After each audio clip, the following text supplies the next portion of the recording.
Bine ați revenit pe canalul meu de YouTube, la secțiunea Money Trip.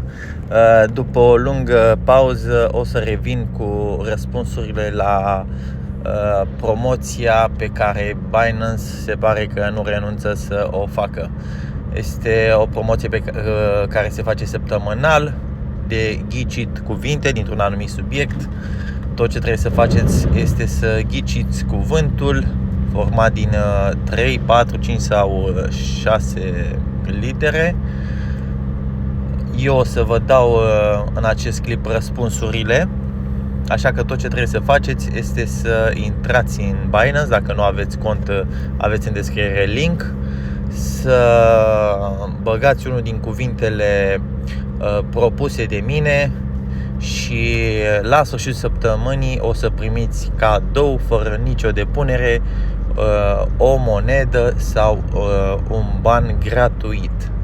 Până data viitoare și săptămânal o să postez răspunsurile la această promoție. Ca să nu uit, în fiecare zi aveți două cuvinte. Primul îl accesați direct, iar al doilea trebuie să distribuiți linkul dumneavoastră într-un grup sau unui prieten care acesta să apese pe acel link. Odată ce a fost accesat acel link, puteți să faceți și al doilea cuvânt. O să vă las în descriere conturile mele de Twitter, de Facebook și canalul de Telegram pentru utilizatori. Până data viitoare, vă aștept numai cu bine!